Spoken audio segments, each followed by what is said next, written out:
नमस्कार, grand news में आपका स्वागत है। मैं हूं शाहीन और आइए नजर डालते हैं आज की हेडलाइंस पर।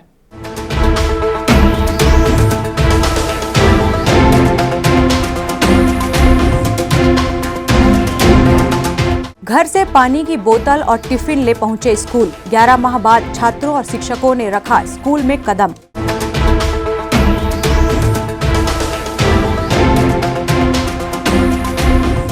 समर्थन मूल्य में खरीदे गए धान का उठाव बंद। खरीदी केंद्रों में जाम पड़े हैं लाखों टन धान।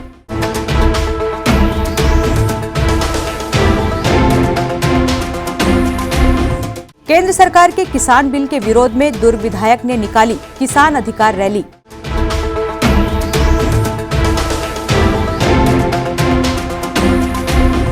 पुलवामा अटैक के शहीद वीर सपूतों को नेवई वासियों ने याद कर दी श्रद्धांजलि।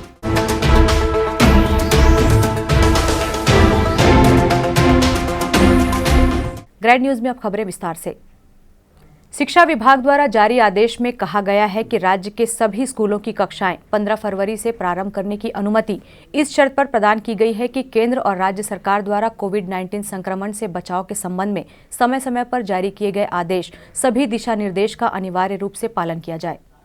कोरोना के चलते पिछले 11 माह से स्कूल बंद रहे, स्टूडेंट अपने शिक्षा के अधिकार से वंचित रहे। वहीं पेरेंट्स में अपने बच्चों के भविष्य को लेकर कई तरह की शंकाओं ने जन्म लिया, पर आज शासन के आदेश के बाद सभी काफी खुश हैं। बकायदा यह सभी स्कूली बच्चे अपने स्कूल शासकीय उच्चतर माध्यमिक विद्यालय रामनगर में अपनी क्लास अटेंड करने मास्क लगाकर आते देखे गए। बच्चों के चेहरे पर अपनी पढ़ाई शुरू होने की खुशी झलक रही थी। वहीं दूसरी ओर कोरोना संक्रमण का भय इनके चेहरे पर साफ देखा गया। स्कूल प्रबंधन के द्वारा ऑटोमेटिक सैनिटाइजर की व्यवस्था की गई है, जिससे स्टूडेंट और आने वाले पेरेंट्स सैनिटाइज हो सके। क्लास टीचरों को भी सख्त हिदायत दी गई है कि वे किसी प्रकार की लापरवाही न करें और शासन द्वारा निर्देशित सभी मापदंडों को पूरी गंभीरता से पालन करें। यदि किसी स्टूडेंट को किसी प्रकार की परेशानी है तो वह आकर मैनेजमेंट से अपनी बात कर सकता है। कोरोना काल की एक लंबी जर्नी थी, जिसे अब भुला दिए जाने की जरूरत है। स्कूल खुल रहे हैं तो न केवल स्टूडेंट बल्कि उनके पेरेंट्स भी काफी खुश हैं, क्योंकि वह भी स्कूल खुलने का लंबे समय से इंतजार कर रहे थे। पिछले 11 माह से स्टूडेंट्स व टीचर्स परेशान थे। स्कूली छात्र छात्राएं ग्रैंड न्यूज को अपनी प्रतिक्रिया देते हुए क्या कह रहे हैं, आप भी सुने। स्कूल बहुत दिनों बाद खुला है, इसलिए अच्छा लग रहा है। घर में यानी स्कूल के वजह से पढ़ाई नहीं हो पा रही थी, आज स्कूल खुला है, बहुत अच्छा लग रहा है। और पढ़ाई भी अच्छी चल, आज फर्स्ट डे था हम लोग का, आज पढ़ाई बहुत अच्छी चली है। और टीचर्स ने बहुत अच्छा यानी जो पिछला कोर्स था वो एक्सप्लेन किया है, अच्छा लगा आके। थर्मल गन से हम लोग का टेम्परेचर नापा गया था और यहाँ पे सैनिटाइजर मशीन लगा हुआ, वहाँ पे हाथ रखते तो सैनिटाइजर गिरता है, उसके बाद हम लोग अपना हाथ सैनिटाइज करके अपने क्लास में चले जाते हैं। आज से स्कूल खुला है और हम लोग को बहुत अच्छा लग रहा है, खुशी हो रही है कि स्कूल खुली है करके। दुर्ग कलेक्टर सर्वेश्वर नरेंद्र भूरे ने लंबे समय बाद खुल रहे स्कूलों को लेकर जारी किए गए आदेश पर क्या कहा, आप भी सुने। जो कैबिनेट मंत्रिमंडल में जो निर्णय हुआ है उसके अनुरूप कक्षा 9 और उसके ऊपर की जो कक्षाएं हैं वो खुलने जा रही हैं और इसके लिए जो आवश्यक निर्देश है जिला शिक्षा अधिकारी द्वारा सभी प्राचार्यों को दिए जा चुके हैं। अभी कोरोना के केसेस की संख्या में कटौती है, परंतु जो खतरा है ये पूर्ण रूप से टला नहीं है। इसको देखते हुए अभी जो सैनिटाइजेशन के निर्देश है, डिस्टेंसिंग के निर्देश है, वो सभी स्तरों में दिए जा चुके हैं। इसके लिए अलावा जो मास्क की अनिवार्यता है उसके बारे में भी सभी स्कूलों में अवगत कराया जा चुका है। शासकीय उच्चतर माध्यमिक विद्यालय रामनगर की प्राचार्य देवप्रभा देवांगन ने बताया, स्कूल पर ही थर्मामीटर की व्यवस्था की गई है, जिससे हर आने वाले स्टूडेंट्स या पेरेंट्स का टेम्परेचर लिया जा रहा है। यदि किसी पर थोड़ा भी डाउट होता है तो उसे मेन गेट पर ही रोक दिया जाएगा एवं उनके पेरेंट्स को इसकी सूचना दी जाएगी। प्रवेश द्वार में अपना मशीन लगा हुआ है, सैनिटाइजर मशीन, लेकिन प्राय बच्चे वहाँ जाते नहीं हैं। अब उनको हमने हिदायत दी हुई है कि इस घर से जब आते हो तब हाथ साबुन से धो के आया करो, और यहाँ साबुन और पानी की भी व्यवस्था है। यदि कोई बच्चा सैनिटाइजर की व्यवस्था नहीं कर पा रहा है तो वहाँ पर हाथ धोकर क्लास में जाता। हमको 2-3 दिन पहले से सूचना मिल गई थी कि स्कूल खोला जाना है, तो हमने पहले से ही सैनिटाइज करवाया हुआ है और बीच बीच में करवाते ही रहते हैं। और बच्चों को भी मोहल्ला क्लासेस चल रही थी अपने यहाँ, तो बच्चों को शुरू से ही हिदायत दी गई थी कि मास्क के बगैर कोई भी बच्चा विद्यालय नहीं पहुंचेगा। लंबे समय बाद फिर से एक नए जोश के साथ छात्र छात्राएं और शिक्षक पढ़ने पढ़ाने में जुटेंगे और शैक्षणिक वातावरण खुशहाल होगा। ग्रैंड न्यूज के लिए भिलाई से सुनील चौहान की रिपोर्ट। समर्थन मूल्य वर्ष 2020-21 में खरीदे गए धान खरीदी केंद्र में जाम पड़े हैं, जहां धान का उठाव नहीं होने की वजह से समिति के प्रबंधक और अध्यक्ष काफी परेशान हैं। उन्होंने इस बात को लेकर नाराजगी जाहिर की है कि समय समय पर धान का उठाव नहीं होने की वजह से धान का शॉर्टेज हो जाता है और जिसका खामियाजा समिति को भुगतना पड़ता है। इस वर्ष बालोद जिले के 126 धान खरीदी केंद्रों में 52 लाख क्विंटल धान की खरीदी हुई है, जिसमें 24 लाख क्विंटल धान का उठाव होना शेष है। बाकी धान का उठाव कस्टम मिलिंग और संग्रहण केंद्रों में किया जा चुका है। मामले में नोडल अधिकारी की माने तो धान उठाव के लिए मार्कफेड को बार बार पत्र लिखा जा रहा है, मगर उनके द्वारा जल्द उठाने का आश्वासन ही मिल रहा है। इधर समिति के प्रबंधकों का कहना है कि धान खरीदी के समय से ही धान का उठाव बहुत धीमा था और अब धान का उठाव नहीं होने की वजह से धान के बोरों को चूहे काट रहे हैं। अब रख रखाव में काफ़ी दिक्कतें हो रही है, जिस वजह से समिति को नुकसान उठाना पड़ेगा। वर्ष 2020-21 की खरीदी तो प्रारंभ हो गई, लेकिन किसी प्रकार का परिवहन का शुरू से ही दिक्कत का सामना करना पड़ा है और आज वर्तमान में 31 जनवरी तक खरीदी समाप्त हो गई है, जबकि मेरी खरीदी 43,000 कुंटल है और अभी तक मात्र 31,000 कुंटल शेष 31,000 कुंटल परिवहन हुआ है और 12,000 कुंटल अभी भी शेष बचा है। जबकि सोसाइटियों को किसी भी प्रकार का सुखद एवं किसी भी प्रकार की उसमें समिति को दिया नहीं जाता और वर्तमान में बहुत ज़्यादा परेशानियों को झेलना पड़ रहा है।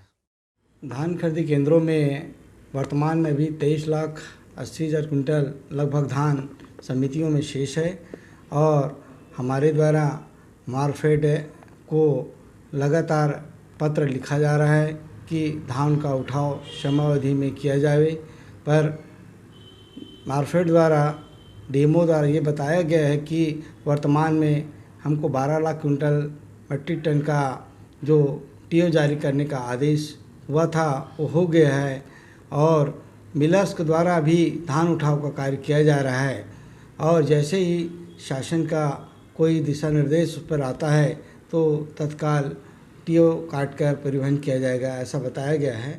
केंद्र सरकार के किसान बिल के विरोध में दुर्ग विधायक अरुण वोरा के नेतृत्व में किसान अधिकार पदयात्रा रैली निकाली गई। सैकड़ों की संख्या में कांग्रेसियों ने रैली में भाग लेकर केंद्र की भाजपा सरकार पर हल्ला बोला। केंद्र सरकार के 3 कृषि बिल को काला कानून बताते हुए प्रदेश सरकार लगातार विरोध प्रकट कर रही है। वहीं कांग्रेसी जन हर क्षेत्र में पदयात्रा रैली निकालकर अपना विरोध प्रकट करते हुए आम जनता को इस कानून की कमियां गिना रहे हैं। इसी कड़ी में सोमवार को दुर्ग विधायक अरुण वोरा के नेतृत्व में किसान अधिकार पदयात्रा रैली निकाली गई। विधायक अरुण वोरा ने इस अवसर पर केंद्र सरकार के खिलाफ जमकर हल्ला बोला। केंद्र की भारतीय जनता पार्टी की सरकार के मुखिया नरेंद्र मोदी जी ने जो किसानों के अहित में निर्णय लिया है उसके खिलाफ पूरे देश में जन आक्रोश का वातावरण बना हुआ है। प्रदेश कांग्रेस के निर्देश पर लगातार केंद्र सरकार का विरोध किया जा रहा है कि ये जो 3 काले कानून हैं उन काले कानून को वापस ले, जो बिना किसी चर्चा के संसद में और न विशेषज्ञों की राय लिए बगैर दोनों सदनों में पारित करा दिया गया। ये भारतीय जनता पार्टी की हठधर्मिता है और वे लगातार इन तीनों बिल को वापस करने की विधेयक को वापस करने की मांग कर रहे हैं। इसमें लगभग 400 से अधिक किसान ये आंदोलन करते करते ही काल कलवित हो गए, लेकिन सरकार का ध्यान इस पर नहीं है। इस्पात नगरी के नेवई में रहवासियों ने पुलवामा अटैक में शहीद हुए वीर सपूतों की याद में शहादत दिवस मनाकर उन्हें श्रद्धांजलि अर्पित की। इस्पात नगरी के नेवई में रविवार की शाम स्थानीय निवासियों ने मोमबत्ती जलाकर 2 मिनट का मौन धारण कर वीर सपूतों को श्रद्धांजलि अर्पित की। 14 फरवरी के पुलवामा में आतंकी मकसूद अजहर के नेतृत्व में आतंकी हमला हुआ था। इस आतंकी हमले में भारत के 40 वीर जवान शहीद हो गए थे। पूर्व पार्षद भूपेंद्र बेलचंद्र के नेतृत्व में आतंकी मकसूद अजहर का पुतला फूंका गया। उसके बाद मोमबत्ती जलाकर उन वीर सपूतों को श्रद्धांजलि अर्पित की गई। 14 फरवरी को हम आज शहादत दिवस के रूप में हम सब मना रहे हैं। आज हम शहादत दिवस के रूप में हम सभी आज मना रहे हैं और उन वीर जवानों को हम सादर नमन प्रणाम करते हैं उनको कि उन्होंने देश के लिए जो किया वो वाकई में अविस्मरणीय है। ईश्वर करे उन्हें उनके परिवारों को हमेशा शक्ति प्रदान करे। देश की एकता और अखंडता के लिए अपने प्राणों की आहुति देने वाले इन जवानों को रहवासियों ने नम आंखों से याद करते हुए श्रद्धांजलि दी। हम लोग इस आज का दिन 14 फरवरी को काला दिन के रूप में मना रहे हैं और हम इसका आतंकवाद का पुरजोर विरोध कर रहे हैं। अपने देश के उन जवानों के लिए श्रद्धांजलि अर्पित करने के लिए हम सभी लोग आज एकत्रित हुए हैं और हम सभी लोगों ने अपने देश के जवानों के लिए श्रद्धांजलि अर्पित की और मसूद अजहर का पुतला दहन किया और हम अपने प्रधानमंत्री जी के नेतृत्व में सुरक्षित महसूस करते हैं कि हमारे देश के जो प्रधानमंत्री हैं बहुत ही सशक्त हैं और बहुत ही अच्छे हैं। महामानव मल्टीपर्पज सोसाइटी भिलाई दुर्ग के द्वारा आम जनता को जागरूक करने के लिए अंधश्रद्धा पर एक कार्यक्रम का आयोजन भिलाई में किया गया। अंधविश्वास पाखंड की वैज्ञानिक व्याख्या छत्तीसगढ़ तर्कशील परिषद की ओर से प्रदर्शक के रूप में डॉक्टर प्रोफेसर नरेंद्र नायक बेंगलोर से भिलाई पहुंचे और उन्होंने आम जनता को जागरूक करने के लिए अंधश्रद्धा पर एक कार्यक्रम का आयोजन भिलाई के चंद्रमणि बुद्ध विहार चंद्रमणि नगर कैंप 1 में किया गया, जिसमें क्षेत्रवासियों ने अंधविश्वास पाखंड के खिलाफ जन जागरण अभियान में अंधविश्वास भगाओ विज्ञान लाओ कार्यक्रम में अति विश्वास के साथ शामिल होकर कई जानकारी भी हासिल की।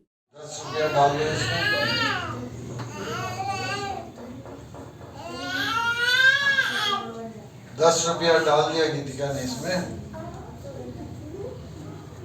इधर है ना 10 रुपये इधर है। अब हम चमत्कार करेंगे इस पर और देखिए क्या होगा। 10 रुपये तो 500 बन गए।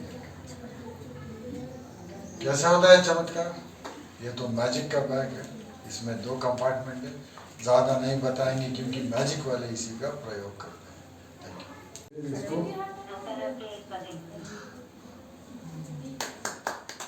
अंधविश्वास भगाओ विज्ञान लाओ को लेकर ग्रैंड न्यूज से डॉक्टर प्रोफेसर नरेंद्र नायक ने क्या कहा, आप भी सुने। आजकल हमारे देश में हम बाबा साहेब अम्बेडकर को भूल गए हैं। हम जा रहे हैं नकली ढोंगी पाखंडी बाबाओं के पीछे जो अपने तथाकथित चमत्कारी शक्तियों से लोगों को भटका रहे हैं। जब कोविड-19 का कहर देश में हो गया तो सारे के सारे बाबा अपनी दुकान बंद करके बैठे थे, किसी ने कुछ नहीं किया। विज्ञान ने आज वैक्सीन ढूंढा है, इसलिए मैं कहता हूँ वैज्ञानिक सोच से देखो, ये सब भ्रम हमारे मन से जाए। वक्त है एक ब्रेक का, आप देखते रहिए ग्रैंड न्यूज।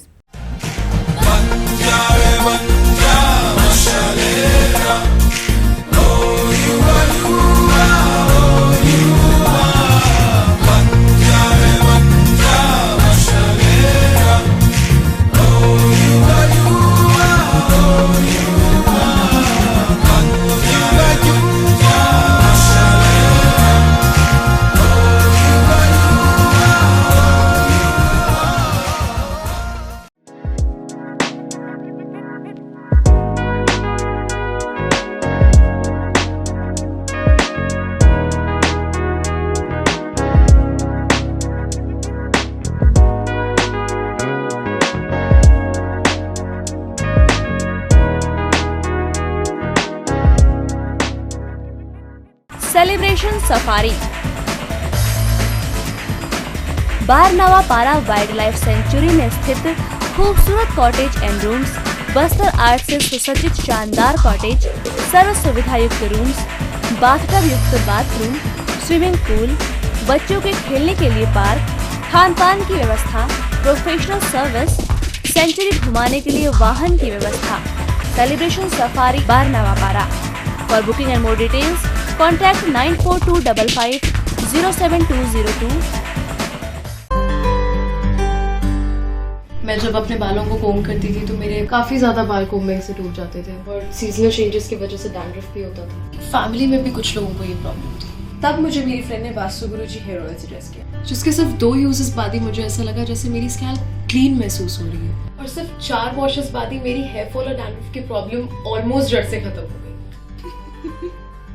और इस ऑयल की सबसे अच्छी बात यह है कि ये होममेड है और उससे भी अच्छी बात यह है कि ये वर्क करता है।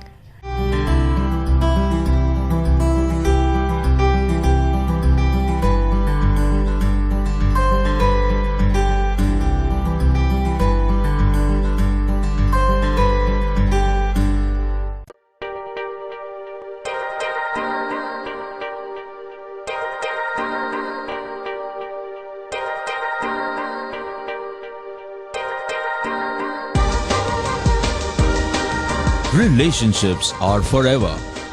Out of all loved ones, your children are most precious. One of our biggest dreams is to give our children's marriage the top in luxury and facility.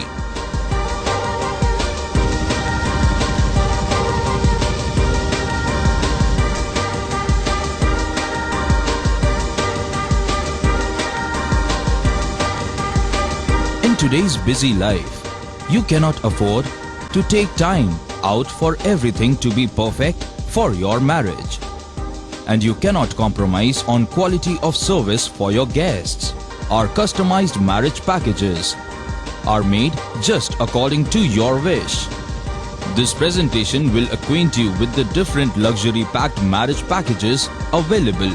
This package has an elaborate menu with 60 mouth-watering items. Bharat Swagat including welcome drink, snacks and sweets, a breathtakingly decorated welcome gate and the arena decorated with flowers. To give you the best colors in view, we organize special light effects for all areas. We take care of decorating the groom's car to its best attire and exclusive DJ beats for extreme fun and valet parking to make your guests feel like an emperor. Our exclusive add-ons give you unlimited freedom to customize your ceremony to its best.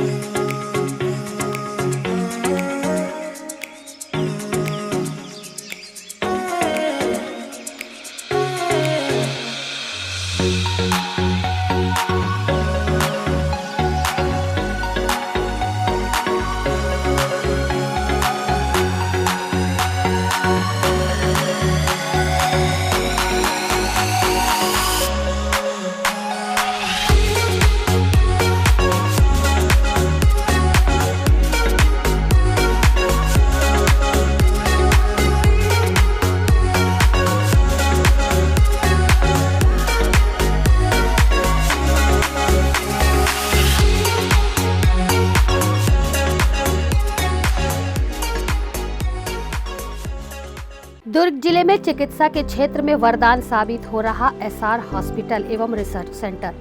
Dhamda road Chikhli में संचालित SR hospital एवं research centre में सुविधाएं भारत सरकार की आयुष्मान योजना के तहत मरीजों का निशुल्क अस्पताल में इलाज, आईसीयू एनआईसीयू की सुविधा, इलाज से संबंधित सभी कार्य, सिटी स्कैन, एक्सरे, सोनोग्राफी और ईसीजी के साथ 24 घंटे मेडिकल स्टोर्स की सुविधा उपलब्ध है। भारत सरकार की आयुष्मान योजना के तहत जले हुए मरीजों, एक्सीडेंटल मरीजों एवं पाली ट्रामा के मरीजों का भी इलाज किया जाता है। हॉस्पिटल में 24 घंटे एम्बुलेंस की भी सुविधा उपलब्ध है। एसआर हॉस्पिटल में हड्डी से संबंधित सभी रोग, दांतों से संबंधित सभी रोग और सभी बीमारियों का इलाज अनुभवी डॉक्टरों की टीम के द्वारा किया जाता है। हमारा पता एसआर हॉस्पिटल एवं research centre, Chikhli road, Durg, Chhattisgarh. Helpline number 6262613200, 6262613300, 6262613400। Break के बाद आपका स्वागत है। छत्तीसगढ़ स्कूल कोऑर्डिनेटर कल्याण संघ द्वारा नियुक्ति को लेकर अनिश्चितकालीन हड़ताल की शुरुआत की गई। छत्तीसगढ़ शासन द्वारा निकाले गए स्कूलों के कोऑर्डिनेटरों ने छत्तीसगढ़ स्तर पर छत्तीसगढ़ स्कूल कोऑर्डिनेटर कल्याण संघ का गठन कर शासन से अपनी नियुक्ति की मांग को लेकर अनिश्चितकालीन हड़ताल शुरू की है। इस हड़ताल से पूरे 27 जिले के स्कूलों के कोऑर्डिनेटरों ने अपना समर्थन देते हुए एक दिन हड़ताल में सम्मिलित होने का निश्चय लिया है। शासन की आईसीटी प्रोजेक्ट और डीजी दुनिया के तहत हायर सेकेंडरी कंप्यूटर लैब में नियुक्ति की मांग इनके द्वारा की जा रही है। इनका मानना है कि अब तो सरकार ने स्कूल भी खोलने का आदेश दे दिया है। स्कूल खोलने के बाद कोऑर्डिनेटरों की पुनः ज्वाइनिंग होनी चाहिए। हम लोग सर पुनर्ज्वाइनिंग मांग रहे हैं स्कूल कोऑर्डिनेटर का, क्योंकि हमारी ज्वाइनिंग जो है अभी 10 फरवरी को ख़त्म हो गया है और कोविड-19 में हमको 10 महीने का अप्राप्त सैलरी प्रदान करने की हम लोग मांग लेके 2 सूत्री मांग लेके यहाँ पे हड़ताल पे अनिश्चितकालीन हड़ताल पे राज्य स्तरीय में बैठे हुए, जिसमें हमारे सभी ज़िले के साथी पूरा 27 ज़िले के साथी जो है अल्टरनेट एक दिन करके आ रहे हैं। और यहाँ हड़ताल जो है जब तक हमारी मांगे पूरा नहीं हो जाता तब तक हम शासन से, प्रशासन से और माननीय हमारे मुख्यमंत्री जी से, सम्माननीय भूपेश बघेल जी से, शिक्षा मंत्री जी से और तकनीकी शिक्षा मंत्री, क्योंकि हम लोग तकनीकी शिक्षा में भी आते हैं, डीजी दुनिया वाले हैं, तो ऑनलाइन क्लासेस जितनी भी होती टेक्निकल फील्ड से भी हम लोग बिलोंग करते हैं, तो हम उनकी मांगों के लेके साथ ही साथ हमारे पुनर्ज्वाइनिंग की मांग की लेके। कोरोना और लॉकडाउन की वजह से पिछले कई महीने से बंद पड़े स्कूल राज्य सरकार ने कोविड गाइडलाइन का पालन करते हुए खोल दिए हैं। वर्तमान में सिर्फ 9वीं से 12वीं कक्षा तक के छात्र छात्राओं के लिए स्कूल खोला गया है, जहां कोविड गाइडलाइन का पूरा पालन कराया जा रहा है। बालोद जिले के 173 स्कूल के 44,000 छात्र स्कूल में पढ़ाई कर सकते हैं। वहीं जिन स्कूलों में दर्ज संख्या ज्यादा है वहां पर अल्टरनेट क्लास लगाने के लिए आदेशित किया गया है। स्कूल में आए छात्रों का उत्साह देखते ही बन रहा था। शिक्षकों ने भी बताया कि गाइडलाइन का पूरा पालन किया जा रहा है और छात्रों को दूरी बनाकर मास्क लगाकर ही पढ़ाया जा रहा है। सर स्कूल खुलने के बाद तो अच्छा लग रहा है, बट लॉकडाउन में ना कुछ पढ़ाई नहीं हुआ है सर। और शहरी क्षेत्र के लड़के तो पढ़ लेते थे और हम तो ग्रामीण क्षेत्र वाले हैं, नेटवर्क का बहुत प्रॉब्लम जाता था और ऑनलाइन क्लास में तो जुड़ ही नहीं पाते थे सर नेटवर्क के कारण। तो अभी अच्छा लग रहा है और सर लोग से भी सलाह लेंगे, एग्ज़ाम के लिए थोड़ा तैयारी करेंगे, अच्छा लगेगा उसके बाद। और फिर बहुत तैयारी है सर, अभी थोड़ा बहुत है, सर से सलाह लेंगे। बहुत अच्छा लग रहा है। पूरे लॉकडाउन में पढ़ाई नहीं अच्छी से नहीं हो पा रही थी, ऑनलाइन क्लास होती थी, उसे शहरी बच्चे अच्छी तरह से देख पाते थे, लेकिन जो गांव से आते हैं, गांव के बच्चे हैं, वहाँ नेटवर्क की परेशानी होती थी, इसलिए उन्हें ऑनलाइन क्लास देखने में बहुत ज़्यादा दिक्कत होती थी। तो अब इतने महीनों बाद स्कूल खुला है तो हमारे जो भी डाउट्स हैं हम उसे सर से पूछेंगे और हमें एग्ज़ाम की तैयारी करने में हेल्प होगी। सर बच्चों की सुरक्षा के लिए, क्योंकि ये समन्वयक संस्था है, तो समय समय पर सर इसकी सैनिटाइजिंग होती है, फिर सैनिटाइज करवाया गया है। और ये आपका सैनिटाइज़र बच्चों के लिए और पूरे स्टाफ और आगंतुकों के लिए सर जगह जगह पर रख दिए हैं सर। सोशल डिस्टेंसिंग में सर ऐसा है कि जैसे 9th की सेक्शन ज़्यादा है 10th का, तो उनको सर हम लोग ने एक प्रोग्राम बना करके उनको सर पार्ट में भी बुलाने का है सर। इस्पात नगरी के रिसाली में युवा ब्रिगेड क्रिकेट क्लब के तत्वाधान में टेनिस बॉल क्रिकेट प्रतियोगिता का आयोजन 6 फरवरी को किया गया। मैच समापन अवसर पर भाजपा प्रदेश कार्यकारिणी सदस्य राकेश पांडे ने विजयी टीम को पुरस्कार वितरण किया। इस्पात नगरी के रिसाली में युवा ब्रिगेड क्रिकेट क्लब के तत्वाधान में 6 फरवरी से टेनिस बॉल क्रिकेट प्रतियोगिता में 25 टीमों ने 1,000 रुपये प्रवेश शुल्क देकर भाग लिया। फाइनल मैच जगदम्बा 11 और मुक्ति 11 के बीच खेला गया। 10 ओवर में 130 रन बनाकर जगदम्बा 11 ने मुक्ति 11 को पारी सौंपी, लेकिन मुक्ति 11 130 रनों का लक्ष्य पार नहीं कर पाई। जगदम्बा 11 15,000 का प्रथम पुरस्कार भाजपा प्रदेश कार्यकारिणी के सदस्य राकेश पांडे के हाथों प्राप्त किया। वहीं द्वितीय पुरस्कार 7,000 की राशि पर मुक्ति 11 को संतुष्ट होना पड़ा। देखिए, खेलो भारत, खेलो इंडिया। खेल तो जीवन में आगे बढ़ने के साथ में स्वस्थ रहने के लिए इससे अच्छा कोई माध्यम नहीं है। और क्रिकेट तो नो डाउट चूँकि टीम की भावना भी है तो एकता का संदेश भी है। मैं आज एक बात जरूर कहना चाहूँगा कि ये आयोजन जो है, देखिए विषम परिस्थितियाँ किसी भी आयोजन के लिए बहुत सहयोग लगता है। मैं आज यहाँ आने के बाद मैंने एक बात को महसूस किया कि ये लगातार हमारे साथी का यह दूसरा प्रयास है और बहुत शानदार ढंग से मैच में बहुत अच्छे से लोगों ने आनंद लिया। मैं इनकी संस्था के लिए शुभकामना करता हूँ। देखिए, एक चिकित्सक होने के नाते मैं तो ये कहूँगा कि खेल जो है इससे कई चीज़ें एक साथ मिलती हैं। उत्तम स्वास्थ्य, कोई व्यक्ति कितना भी अच्छा भोजन कर रहा है, कितना भी मानसिक स्थिति में ठीक है, लेकिन यदि वो खेल नहीं रहा है तो निश्चित तौर पे उसका स्वास्थ्य उतना अच्छा लंबे समय तक नहीं रह सकता।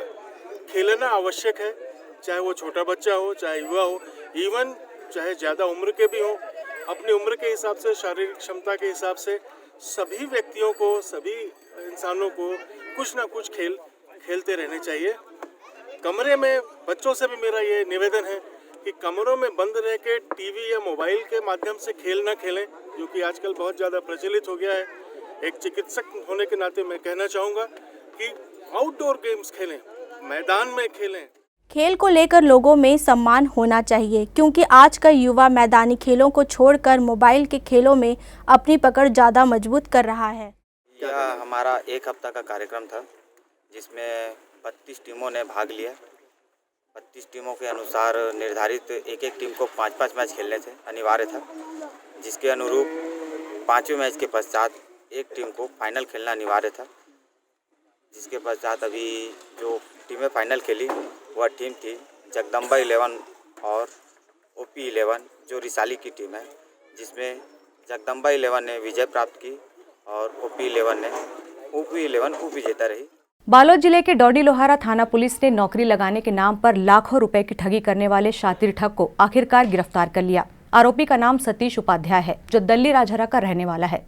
मामले में जानकारी देते हुए पुलिस ने बताया कि आरोपी सतीश ने डौडी लोहारा थाना क्षेत्र अंतर्गत कई गांव, इसके साथ साथ धमतरी और राजनांदगांव जिले के कई लोगों को राज्यपाल, कलेक्टर, एसपी की जान पहचान बताकर नौकरी के नाम से ठगी की है। आरोपी ने 52 लोगों से 26,98,000 रुपए की ठगी की थी, जिसके बाद से पुलिस को आरोपी की तलाश थी, जहां आरोपी फरार था। मुखबिर की सूचना के बाद पुलिस ने दुर्ग में छापामार कार्रवाई की और आरोपी को दुर्ग से गिरफ्तार किया। आरोपी के पास से 7,80,000 नगद बरामद कर लिए गए हैं। आरोपी को न्यायिक हिरासत में पुलिस ने जेल भेज दिया है और पुलिस पूरे मामले की आगे की कार्रवाई कर रही है।